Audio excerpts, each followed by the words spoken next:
जय हिंद साथियों, स्वागत है आप सभी का एजुकेशन के एट 6 में। रुक करते हैं बिहार की तरफ। बिहार में बीपीएससी की परीक्षा होती है जो कि टीचर रिक्रूटमेंट की परीक्षा होती है। इस परीक्षा पे अभी तक कोई सवाल नहीं उठ रहे थे, चूंकि ये जो परीक्षा है अपने आप में एक इतिहास रचने जा रही थी। जहां पर आप लोगों को बता दें कि 1 to यहाँ पे 5 और 9 to 10 और यहाँ पे जो है 11 12 इन तीन जो विद्यालय है होते हैं, इन तीनों के लिए अध्यापक की नियुक्ति ये करानी जा रही थी। अपने आप में एक बड़ा इतिहास हो रहा था, चूंकि 1,70,000 की वैकेंसी थी। लेकिन चयनित कितने छात्र हुए हैं तो 1,20,000 के आसपास लोगों को चयनित किया गया है।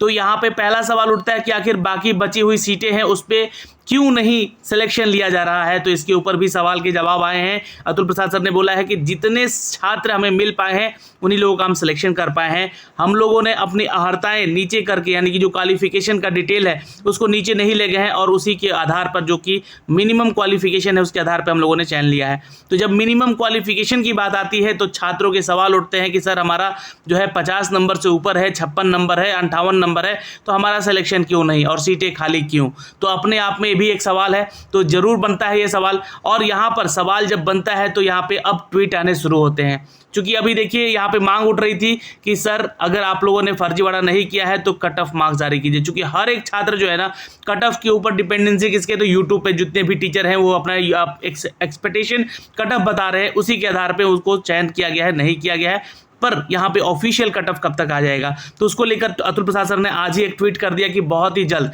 और हो सकता है कि आज आप लोग का जो है ना, आज ही आप लोग का जो है ये कट ऑफ मार्क्स भी बीपीएससी के ऑफिशियल वेबसाइट पर देखने को मिल जाएगा कि हर एक विषय का कट ऑफ मार्क्स कितना है। लेकिन अब बात उठती है यहाँ पर फर्जी डॉक्यूमेंट्स को लेकर। तो बात यह है यहाँ पर कि देखिए ये एक ओएमआर है, ये ओएमआर है छात्रा का यहाँ पे, और मैं भी और भी एक और ओएमआर दिखलाऊंगा, उनका रिजल्ट भी हुआ है। इनका डेट ऑफ बर्थ है 23 अक्टूबर 2001, यानी कि ठीक 18 साल के होते ही ये बीपीएससी का एग्ज़ाम कैसे दे सकती हैं, पहला सवाल है ना। ये बीपीएससी का एग्ज़ाम देती हैं। अच्छा, अगर ये 18 साल की अब हुई हैं, चूँकि 2001 में इनका जन्म हुआ है, तो 2001 से अगर हम लोग यहाँ पे अगर जोड़ें, 2001 में अगर जोड़ें कितना साल, 18 साल, तो होता है 2019। ये 2019 में STET का फॉर्म कैसे भर लेती हैं, ये अपने आप में सवाल है। क्योंकि देखिए 2018 मतलब 18 साल की हुई है तो इनका ग्रेजुएशन भी हो गया है क्या, ये आप बताइए हमें, आप ये कैसे संभव है, क्या ये फेक नहीं है। तो ऐसे लोगों का चयन हुआ है यहाँ पर, ऐसे लोगों का सिलेक्शन हुआ है यहाँ पे। ये कंप्यूटर साइंस के स्टूडेंट हैं और इनको जो है यहाँ पे बुकलेट सीरीज मिला हुआ है, इन्होंने एग्ज़ाम दिया है। हो सकता है, इट में भी कि हो सकता है कि इनका जो मनसब्बा होगा, यानी कि जो इनकी चाहत होगी कि मैं एग्ज़ाम देकर देखूं कैसे एग्ज़ाम होता है, सिलेक्शन नहीं लूँ या लूँ। वैसे ही एक छात्र हैं मुकेश कुमार, जिन्होंने अपना पूरा डॉक्यूमेंट्स लेकर पहुंच गए आयोग, और बता रहे हैं वहां पर मीडिया लोगों को कि क्या, कि हमारा सर सिलेक्शन हो गया है, हम जबकि STET तो पास हैं ही नहीं, हमने कभी STET 2011 दिया ही नहीं, 2019 दिया ही नहीं, तो हमारा सिलेक्शन हो गया है। चूँकि ये चीज़ें, ये गड़बड़ियाँ जो है ना, जो काउंसलिंग हो रहे हैं वहाँ पे वो हो रहे हैं। क्योंकि वहाँ पे देखिए मैंने आपको एक ऑफिशियल लेटर दिखलाया था, मैं हर चीज़ बोल के बता रहा हूँ, क्योंकि देखिए अब वीडियो बनाने में बहुत सारे जो साक्ष्य हैं वो देने होते हैं, और मेरे पुराने वीडियोज़ में आपको साक्ष्य सब कुछ मिलेंगे। तो एक ऑफिशियल लेटर मैंने आपको दिखलाया था, याद होगा। उस लेटर में आप लोगों को बोला गया है कि जो भी आपके डॉक्यूमेंट वेरिफिकेशन करवाने वाले डेटा एंट्री ऑपरेटर हैं, या डेटा ऑपरेटर हैं, या कंप्यूटर ऑपरेटर हैं, जो भी हैं, उन लोगों की हड़ताल चल रही है शिक्षा विभाग में। इसलिए यहाँ पर जो है एक्सटर्नल, यानी कि अगर बाहर से लोगों को चयनित किया गया है, जो लोग डेटा ऑपरेटर का काम कर रहे हैं यहाँ पे, और जो लोग आपका डॉक्यूमेंट वेरिफिकेशन करा रहे हैं। हर एक जिला का दिखाया गया जहाँ पे हड़ताल चल रहा है, जिसके चलते ऐसे लोगों का चयन किया गया। मैंने वो वीडियो दिखलाया है आप लोगों को, उसका नोटिफिकेशन भी दिखलाया है। तो अब यहाँ पे बता दें आपको कि वैसे लोगों का सिलेक्शन करके यहाँ पर शिक्षा विभाग जो है क्या करवा रही है, तो बीपीएससी शिक्षकों की यहाँ पर काउंसलिंग करवा रही है।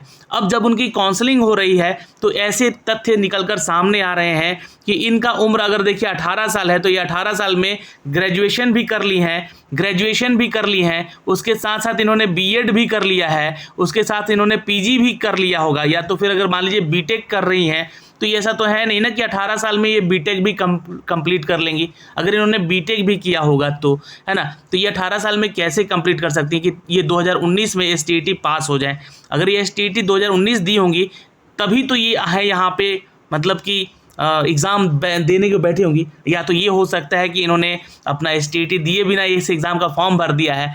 तो ये चीज़ें हैं। तो आखिर कैसे इनका जो है फॉर्म ले लिया गया, पहली चीज़ फॉर्म ले लिया गया, ठीक है, उसकी जांच कैसे नहीं हुई, इनका एडमिट कार्ड कैसे जारी कर दिया गया फॉर्म एग्ज़ाम देने के लेकर, अगर एडमिट कार्ड जारी कर भी दिया गया है तो इनको डॉक्यूमेंट वेरिफिकेशन में कैसे आगे बढ़ा दिया गया।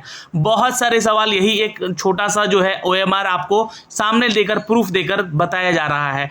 लेकिन कुछ छात्र हैं यहाँ, छात्र नहीं, कुछ यहाँ पर नेतागण हैं, नेता हैं ऐसे जो कि यहाँ पे सवाल उठा रहे हैं कि किससे हम लोग पैसे लेकर जो है सिलेक्शन करवाएं। अरे भैया, पैसे की तो बात हो नहीं रही है ना, लेकिन फर्जी तरीके से यहाँ पे सिलेक्शन हो रहा है, इसको रोकना है। यहाँ पे सिलेक्शन, यहाँ पे जो लोग STET नहीं दिया है, अपने आयोग से पूछिए, शिक्षा विभाग से पूछिए कि जिन लोगों ने STET नहीं दिया है वो कक्षा 9 से 10 के लिए, 11 से 12 के लिए कैसे शिक्षकों का एग्ज़ाम यहाँ पर वो दे पाए हैं और उनका सिलेक्शन भी हुआ है। अभी आप लोग सोशल मीडिया पे ना कुछ न्यूज़ मीडिया देखिएगा, न्यूज़ मीडिया में दिखलाया जा रहा है कि एक मुकेश कुमार का इंसान है जो कि कभी भी STET पास नहीं किया है, 2011 का भी नहीं दिया है, 2019 का भी नहीं दिया है। अब आप हमें बताइए कि 2011-19 का नहीं दिया है तो उसको जो है यहाँ पर नियुक्ति पत्र भी दे दिया गया है। यही नहीं, कुछ डोमिसाइल्स को लेकर भी अपडेट आ रहे हैं, क्योंकि देखिए 2019 का जो आपका STET हुआ था, 2019 का STET हुआ था, उसमें डोमिसाइल रूल लागू था। तो यूपी के छात्र आखिर कैसे आकर इसका फॉर्म भर रहे हैं? जब डोमिसाइल था तो जाहिर सी बात है कि इसके लिए फॉर्म तो भरे नहीं होंगे। चलिए, ये सारी फैक्ट मैंने यहाँ पे आपके सामने रखे हैं। आपके क्या मनसब्बा है यहाँ पे, वो चीज़ें आप बताइएगा कमेंट सेक्शन में, कमेंट करके आप क्या सोचते हैं यहाँ पे कि क्या ये पूरे की पूरी जो आपका वैकेंसी है, मतलब इसका जो रिजल्ट है, मैं वैकेंसी की तो नहीं कहूँगा क्योंकि एग्ज़ाम तक तो बहुत सारा चीज़ सही हो रहा था, अपने आप में एक इतिहास बन रहा था, लेकिन जो रिजल्ट आया है ये गड़बड़ है या नहीं, ये आप जरूर बताइएगा कमेंट सेक्शन में कमेंट करके। मैं एक प्रूफ और दिखला रहा हूँ आपको, ये देखिएगा एक OMR और है आपके सामने जो कि करिश्मा कुमारी का है, और ये इनका रोल नंबर है 89999985 है ना, 899985 है, ठीक है, इसको नोट कर लीजिएगा थोड़ा। अब यहाँ पे इनका डेट ऑफ बर्थ 2000 का है। अब ये 2000 में इनका जन्म हुआ है, 2018 में इन्होंने 2000 में इनका जन्म हुआ है, और ठीक 19 साल में इन्होंने क्या किया, अपना ग्रेजुएशन भी कंप्लीट करिए। वाह भाई। और ये देखिए यहाँ पे ना तो अपना इन्होंने जो है अपना सब्जेक्ट नाम लिखा है, ना ही इन्होंने अपना जो है OMR नंबर लिखा है। तो ये आपका स्कैन भी कर लिया सिस्टम, आप लोगों ने इसको स्कैन करके इसको पास भी कर दिया है। मैं प्रूफ दिखलाना हूँ यहाँ पे, आप सर्च भी कर लीजिएगा जाकर इसके PDF को, ठीक है। यहाँ पे देखिएगा ये इनका रोल नंबर सर्च किया गया है, और ये जो है करिश्मा कुमारी यहाँ पे पास हो गई हैं। 824 इनका सीरियल नंबर है, आप चेक कीजिएगा इनको पास कैसे कर दिया गया।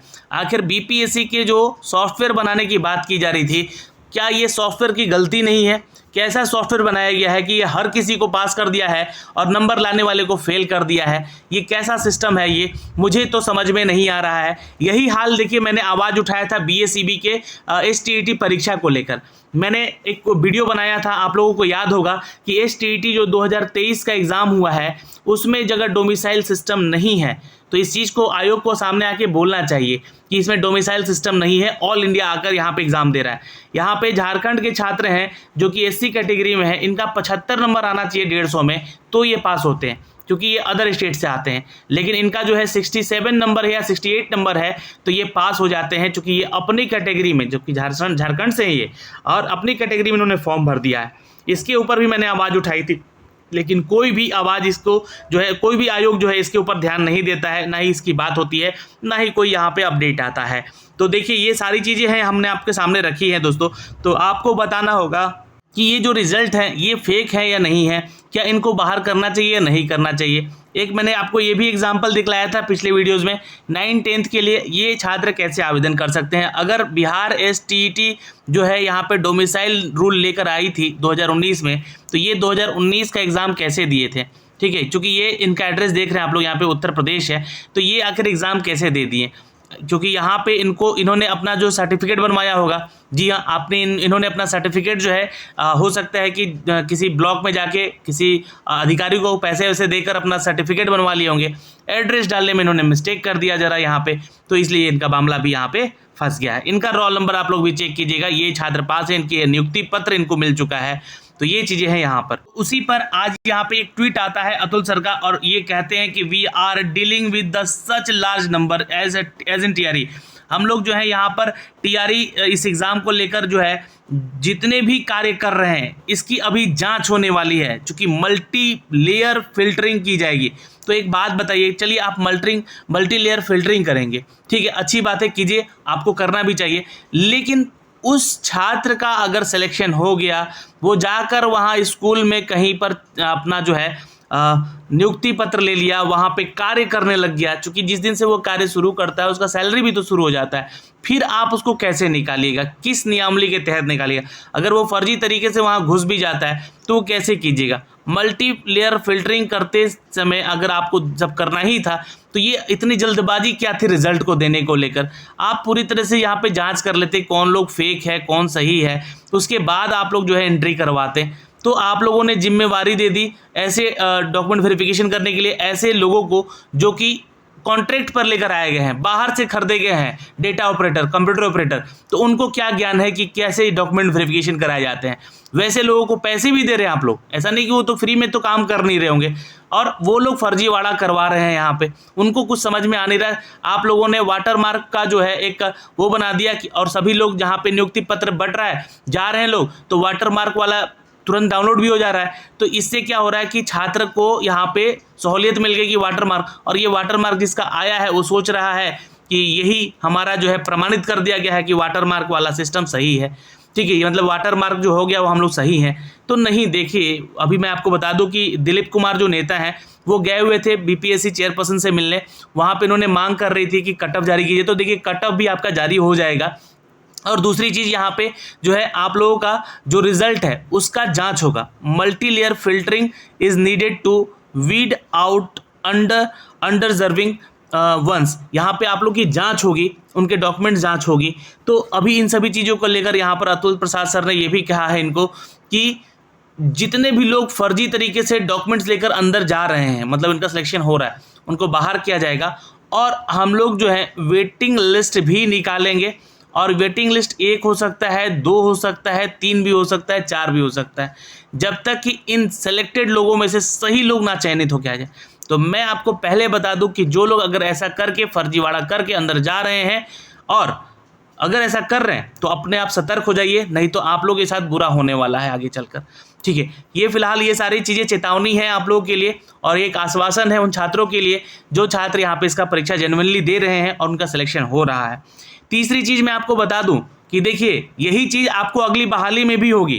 कौन सी बहाली में? तो बीपीएससी टीआरई 2 में, ठीक है। अब मैं आप लोगों को थोड़ा सचेत कर देता हूं कि जिन लोगों ने एसटीईटी 2023 का एग्ज़ाम दिया है, ठीक, अब इनमें बहुत सारे क्या है कैंडिडेट यहाँ पर जो है अदर स्टेट से हैं, ठीक, ये भी ध्यान से सुन लीजिएगा, अदर स्टेट से हैं, और वो जो है फॉर्म अपना भर दिए हैं अपने उस स्टेट की कैटेगरी से, सपोज ओबीसी से भर दिया है या एससी एसटी से भर दिया है, और वो यहाँ पर इसी कैटेगरी में क्वालिफाई कर गए हैं अपने यहाँ पे ओबीसी के एससी एसटी के कट ऑफ को लेकर। तो ठीक है, यहाँ तक तो सब कुछ सही है, लेकिन जब बीपीएससी का आप फॉर्म भरेंगे, बीपीएससी टीआरई 2 का जब आप फॉर्म भरेंगे, तो आपका यहाँ पर फॉर्म भरते समय नोटिफिकेशन में लिखा रहता है कि आप जो छात्र आवेदन कर रहे हैं बिहार के निवासी अगर हैं तो ही आपको इसका लाभ मिल सकेगा, इसमें जो है आरक्षण का लाभ पा सकेंगे। तो यहाँ पे आप ओबीसी, एससी एसटी या पीएच कैटेगरी, चलिए आप जो इस कैटेगरी से आते हैं या ईडब्ल्यूएस कैटेगरी से आते हैं, अगर अदर स्टेट के हैं तो यहाँ बिहार में आते ही किसी बहाली की प्रक्रिया में आते ही आप यहाँ पे यूआर कैटेगरी यानी कि जनरल कैटेगरी में फॉर्म भरते हैं। तो जैसे ही आपका ये एसटीईटी का सर्टिफिकेट मैच किया जाएगा और इसका रिजल्ट आ जाता है आपका, और रिजल्ट पे आपका जो देखा जाता है कैटेगरी जनरल है और यहाँ पे कैटेगरी आपका ओबीसी का है, तो आपका तुरंत वहाँ पे डिस्क्वालीफाई कर दिया जाएगा। इसलिए अभी जाके आप लोग एसटीईटी 2022-23 में जो भी 23 का दिए हैं एग्ज़ाम, उसमें अगर आपका कैटेगरी गलत है तो उसको सुधार करवाइए सर्टिफिकेट आने से पहले, मैं बता दे रहा हूँ पहले ही। और ये चीज़ें सुधार करके दी जा रही है, आयोग आपको वहाँ पे मदद कर रहा है, बीएसईबी जो है आपकी मदद कर रहा है, वहाँ पे सुधार हो रहा है, एप्लीकेशन देकर आइए, उसका सुधार हो जाएगा। लेकिन इस भरोसे मत बैठे रहिए कि वहाँ पे पास हैं तो यहाँ भी हम पास हो जाएंगे इस कैटेगरी में आकर। तो जनरल में आप आ जाएंगे, यहाँ पे अदर स्टेट से हैं, और यहाँ पे आपका जब कैटेगरी मिसमैच होगा तो आपको यहाँ सीधे बाहर कर दिया जाएगा। तो ये सारी चीज़ें हैं यहाँ पे दोस्तों, आपकी क्या राय है इन सभी चीज़ों पे आप बताइएगा ज़रूर हमें। अभी के लिए इस वीडियो में इतना ही, जय हिंद।